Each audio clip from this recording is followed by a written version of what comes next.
आज की ये मीटिंग जिस हिस्से में रखी गई है उसे पुराने कांग्रेसी बात के राष्ट्रवादी अब आज़ाद अपना गढ़ मानते हैं, मगर मैं 25 साल की तरफ नहीं जाऊंगा। 2012 से इस वार्ड ने 3 मेयर दिए, इस वार्ड ने स्टैंडिंग चेयरमैन दिए।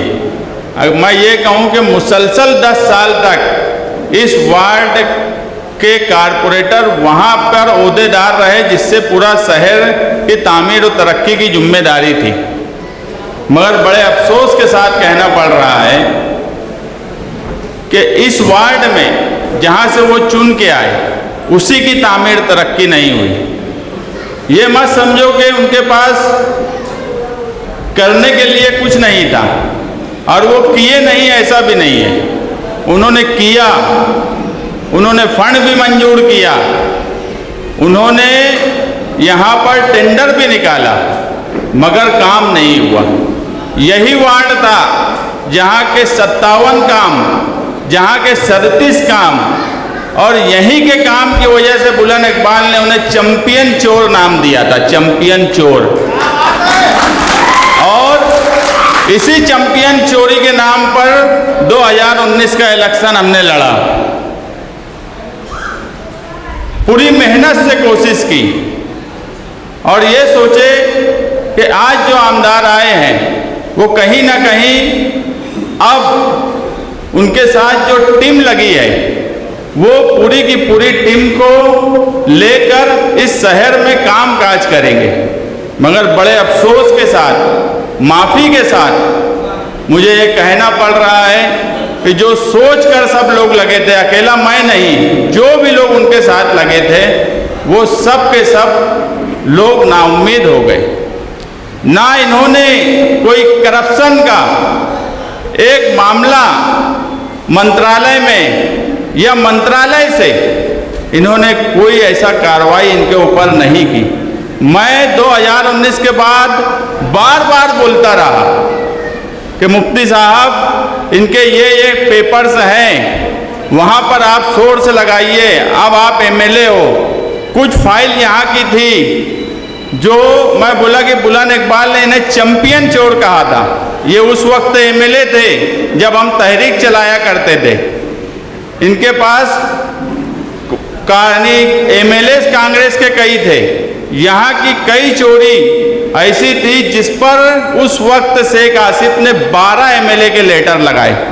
भाई जगताप और ऐसे जो कांग्रेस के 12 एमएलए थे उनका लेटर लगाकर नगर विकास सेक्रेटरी तक मैंने मंजूरी करवा ली थी। मगर जब मामला सीएम ऑफिस में गया तो वहाँ 12 एमएलए के लेटर लगाकर उसको रोका गया। शेख आसिफ के अकेला दम भी नहीं था कि अकेले के लेटर पे रुकवा सके, मगर हम मजबूर थे कि हमारे पास उस वक्त जो पार्टी थी ना उसका कोई एमएलए था, ना हमारे शहर में हमारा एमएलए था। हम मजबूर थे।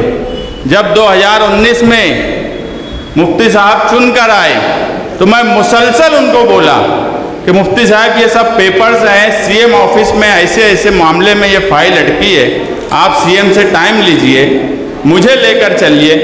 हाँ मुस्तकीम मैं करता हूँ, मैं चलूँगा। मगर वो नहीं गए। बाद में मालूमात मिली कि एमएम खान से बैठक हो गई, तो बड़ा हैरान था मैं। मगर ये बोला गया, उन्होंने नहीं बोला, उनके साथ में रहने वाला वो भी साथ छोड़ दिया है। अगर वक्त आएगा, अभी इलेक्शन आ गए, उसको भी स्टेज पर खड़ा करूंगा। वो बोले कि मुफ्ती साहब बहुत परेशान हैं, वो वजह से थोड़ा सी कर लेकिन जान दे। मैं बहुत हैरान था कि जिनके खिलाफ हमने इतनी मेहनत करके कागजात जमा किए और उसके खिलाफ कार्रवाई करने के बजाय इन्होंने बैठक कर ली। तो जो बात मैं बोलता हूं कि 1999 से इस शहर में मिली जोड़ है कि तू मुझे हाजी बोल, मैं तुझे मुल्ला बोलूं। जब कार्रवाई करने की बात आए, कभी एक दूसरे के करप्शन के मामले में ये कभी चूं भी नहीं करेंगे, बोलते भी नहीं। आप लोग देखेंगे मैं लगभग साल भर से कोई बदनवानी का नया मामला नहीं उठाता, जानबूझकर नहीं उठाता। कि मैं चाहता हूं कि ये शहर देखे कि अगर हम बदउनवानी का मामला नहीं उठाते तो कोई नहीं उठाता। ये हम सब करते थे, हमने कई मामले में कार्रवाई की।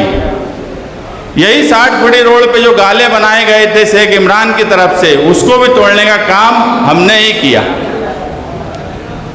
आप देखेंगे मदनी नगर में इस्लामिया कॉलोनी में जो शॉपिंग बनी थी, यानी चैंपियन चोर ये कैसे है कि उस शॉपिंग को इन्होंने एडवांस लेके दे दिया, कारपोरेशन की बनी, सालों से उसका किराया भी ले रहे, कारपोरेशन को मालूम भी नहीं, ना कारपोरेशन में कोई पेपर वर्क हुआ, ना कारपोरेशन को 1 रुपया दिया गया। आज 10-12 साल के बाद वो कॉलोनी, वो सारे शॉपिंग सील हैं। किसका नुकसान हुआ? वो जो गरीब लोग लिए थे। यानी तुम लोगों को सिर्फ धोखा देते हो। हुआ जो टैक्स के जरिए कारपोरेशन में पैसा जाता वो इनके खीसे में गया। आज वो बेचारे लुट गए, उनका पैसा भी गया, उनकी जगह भी गई। इसीलिए बुलंद इकबाल ने इन्हें चैंपियन चोर कहा था। आज अल्हम्दुलिल्लाह मालेगांव शहर में समाजवादी वाहिद ऐसी पार्टी है कि मालेगांव शहर में एरिया के हिसाब से सियासी मजबूती और सियासी हालात बदलते हैं। पूरा शहर एक सियासी हालात पे नहीं रहता, कहीं पे किसी का अच्छा होता है, कहीं कोई कमज़ोर होता है, मगर समाजवादी वाहिद पार्टी है। आप सुनते होंगे कोई बोलता मेरा पक्के एरिया में बहुत अच्छा है, कोई बोलता मेरा कच्चे एरिया में बहुत अच्छा है। हमने गुरुवार वार्ड, तुम्हारा गोल्डन नगर, आगरा रोड का शुमाली हिस्सा, आज यहाँ मीटिंग ले रहे हैं, किले में मीटिंग लिए। मैं जो बोल रहा हूँ आप कान खोलकर सुन लो, और अगर आप ध्यान देते होंगे कि पूरे शहर में अगर किसी की बुनियाद मजबूत है तो वो वाहिद पार्टी समाजवादी है, जो अपने आप को आज नुमाइंदे बोलते हैं। वो बोलते हैं पक्का एरिया मेरा है। मैं बोलता हूँ कच्चे एरिया में तो उनके पास आदमी भी नहीं है काम करने वाले। आज ये पुरहुजूम मीटिंग ये बात साबित करती है कि पक्के एरिया में भी हम ही हैं, कच्चे एरिया में भी हम ही हैं। बाकी 2 लोग 2 हिस्से में बटे हुए हैं। आज अगर कोई 1 नंबर पर है तो हम हैं, बाकी 2 और 3 नंबर की लड़ाई वो आपस में कर रहे हैं। कोई आज पार्टी में रहने के बाद 5 साल जो पार्टी के लिए कुछ नहीं किए, उस पार्टी में रहने के बाद आज कांग्रेस की चौखट पर जा रहे हैं। एक का हाल ऐसा है कि ना झंडा है ना डंडा है। हमारे पास झंडा भी है, हमारे पास डंडा भी है, हमारे पास पूरे शहर में बुनियादी काम करने वाले लोग भी हैं। मैं अगर बोलूं कि पूरे शहर की सिर्फ एक हिस्सा है जिस पर हम काम कर रहे हैं, जहां हमको लगता है कि अभी हम वहां कमज़ोर हैं, एक वार्ड ऐसा है। बाकी पूरे शहर की हर जगह यादी पर हमारे लोग हैं, उस हिस्से में भी हम काम कर रहे हैं। हमने लोगों को लगाया है और इंशाअल्लाह जल्द ही उस वार्ड और वो हिस्से में भी हम पूरी ताकत से वहाँ भी हमारी बुनियाद रखेंगे। बाकी किसी भी पार्टी की पूरे शहर में काम काज करने की आज ताकत नहीं है। मैं बहुत हैरान हूँ कि इस शहर में हमारे आमदार साहब हर मामले में झूठ, हर मामले में झूठ।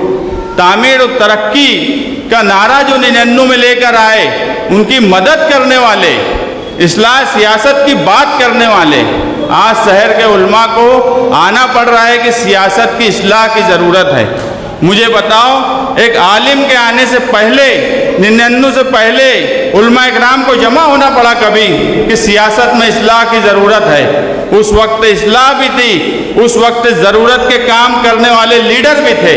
ना आज ज़रूरत के काम करने वाले लीडर हैं। जो इस्लाह सियासत का नारा लगाए थे वो खुद दूसरी डगर पर चले गए। आज उनको इस्लाह करने की ज़रूरत है। उलमा इकराम इकट्ठा हो रहे हैं और बोल रहे हैं कि इस्लाह सियासत की ज़रूरत है। ऐसा इस शहर में कभी नहीं हुआ। मामूली बात में झूठ। एक मस्जिद के परमिशन को लेकर अगर कोई आदमी झूठ बोल सकता है, उसी की पार्टी का एक ही एमएलए यानी एक साथी एमएलए जो 5 साल मुसलसल इनके ताल्लुक से यही बोला कि कोई काम नहीं करते, सिर्फ क्रेडिट लेते हैं, झूठ बोलते हैं। हमारे समाजवादी में आने से पहले कब्रिस्तान ट्रस्ट रईस शेख के पास भी गए थे। रईस शेख ने भी उसमें लेटर दिया उस कब्रिस्तान ट्रस्ट को, वो लेटर भी मुझे दिया गया। मगर भैया लाल शाह जो तकिए में रहते हैं, उन्होंने मुझे पीछे ही कई मर्तबा बोले कि मैं नियाज लोधी को लेकर गया, वक्फ बोर्ड में गया, फारूक शाह वक्फ बोर्ड के भी रुकन है, नगर विकास में भी गया। तो कहीं ना कहीं अमली तौर पर उन्होंने कोशिश की, जिन्होंने जो लोग उनके साथ जमीयत के नाम से जुड़े हैं उन लोगों को धोखा देने का काम किए।